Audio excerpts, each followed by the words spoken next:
Bay ngayong araw. Eri na nga pala yung update natin sa mga molly. 2 days na nga pala siya dito sa kanyang tank. Sopno nga goods na goods sila. Sobrang natutuwa na nga ako dito sa mga molly ko. Isa nga ay sinusundot-sundot na. Sana nga ay maglabas na siya ng mga fry. Pero habang nag-aantay nga tayo, nag-aasikaso muna tayo ng order sa atin ng flower horn. Shipment nga pala tayo ngayong araw. Medyo malayo-layo nga tong pagdadala natin ng flower horn. Pero nga pala yung napili ko sa kanya. Pero male na nga pala yan at may bukol na. Nga pala siya magtatanong kung male ba to o female. Siyempre binigyan nga pala natin siya dito ng freebies. Kapatid nga rin pala ang binigay ko sa kanya. Yung freebies ko nga pala dyan ay Titan Silk. Papadala nga pala natin to sa ating transshipper. Sobrang layo nga ng pagdadalan nga pala nito. Ali papunta nga pala yan ng Camarines Norte. Buti na nga lang pala ay meron tayong transshipper. Kaya nakakapagpadala tayo sa mga malalayong lugar. Eri na nga, nandito na nga pala tayo sa kanyang bahay. Personal ko nga pala dinadala sa kanya yan. Shipper ko nga pala dito ay kakilala nyo na to, panigurado. Nga pala yung katim natin na si Sir Pao. Kanya ko nga pala pinapaayos. Meron akong shipment na malalayo. Nawali ko na rin nga pala yung gamot na hiniram ko. Nahihiya na kasi ko kasi paubos na. Aray ko po.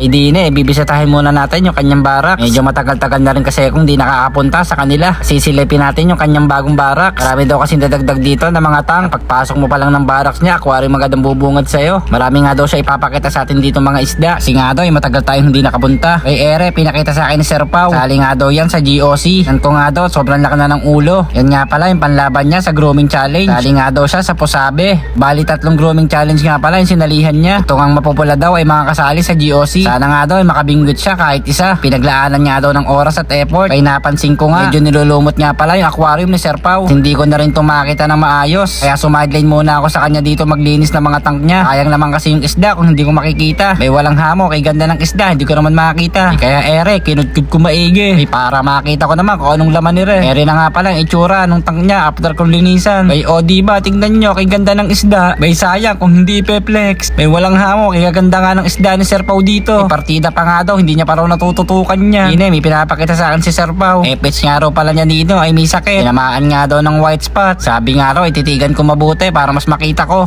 Napansin ko nga na medyo namumuti na yung ulo niya. Papakita niya daw sa akin kung paano daw siya maggamot ng white spot. Lalagay niya nga raw sa isang batya. Tapos lalagyan niya nga raw ng tubig. Kali yung gamot nga pala na sinoli ko. Kaya pala kulay green yung tubig. Nga pala yung gamot na ginamit ko. Yung nilagay nga pala dyan ni Sir Pao ay glucose. After nga pala malagyan niya ng glucose, hahaluin niya nga pala yan dito. Para nga daw mas mabilis kumapit sa katawan. Walang hamo, pwede pala yon. Yung diskarte ko kasi nilalagay ko lang sa tank. Yung diskarte nga pala dito ni Sir Pao, talagang binababat niya, tinihimas yung flower horn. At para daw mas kumapit yung gamot, para mapabilis din yung paggaling. Maayos. At ere nga isang 35 galon ni Sir Pao. Nilinis ko na rin, inalis ko yung mga lumot. Ganda kasing isda dito na nakalagay. Sayang naman kung hindi makikita. Yung mga tank nga pala ni Sir Pao ay puro may duckweed. Kaya daw may duckweed dyan para makaiwas daw sa ammonia spike. Medyo matagal kasi sa mag water change. Ere nga pala yung laman ng 35 galon. Isang import SRD nga pala to. Grabe, tingnan nyo naman, napaka solid. Probe na nga pala yan at meron na mga fry yan. Tapos si Sir Pao may pinakita pa sa akin dito. Yung isang female niya nga daw dyan ay drop tube na. Anytime nga ay pwede na daw yung mga itlog. Dahil sobrang drop tube na daw ng female na yan. May pinakuha nga pala sa akin dito si Sir Pao. Yan nga daw pala nakalagay yung breed ko na Titan X. Tignan ko nga daw kung ano masasabi ko. Kasi medyo malaki na daw yan, malaki na ang ulo. May ere nga pag angat ko dito. Malaki na nga yung Titan X na kinuha niya sa akin. Ang bilis nga talaga magpalaki ng isda ni Sir Pao. Kasi iba kong Titan X fry pa rin. Aray ko po. Ere na nga pala yung own breed ni Sir Pao. Nga pala yung anak ng SRD import niya. Nasa 100 pieces nga lang pala yan. Ang strain nga pala daw niya ay Enteng. Alam ko ay Papa GOC niya yan sa team namin. Ring mga galon nga daw meron pa daw dito mga Titan X. Kaya tignan ko nga raw yung sarili kong breed. Ang ginawa ko, tinignan ko muna isa-isa. Medyo nahirapan nga akong hulihin niya na hindi ko makita. Pero syempre nahuli ko din yan. Malaki na rin tong Titan X ko na nasa kanya. Mauulong at mapupula. At labas na rin yung mga pearl nila. Sabi ko nga sa kanya, akin na lang to. Ere pa nga raw, ipapakita niya sa akin. Ito rin pala isang breed ng aming team. Reborn KCC nga pala ang tawag dyan. Alam ko ay binebenta niya na lang to. At ere pala, ipapakita ko sa inyo kapatid ni Pikachu. Tingnan nyo naman, sobrang magkamukha sila. Medyo malaki lang yan ng konti. At din nakita ko nga pala yung nanay ng mga Titan X. Yan din nga pala yung nanay ng mga fry niya. Yung mga female niya nga pala dyan ay magkakasama nga pala. Hindi naman kailangan ng malaking space para sa mga female. Tapos dito yung isa niyang female nang itlog na pala. Nagulat nga si Sir Pao. Ang tagal niya nga raw inantay yung mga itlog. Hindi nga raw niya na timingan.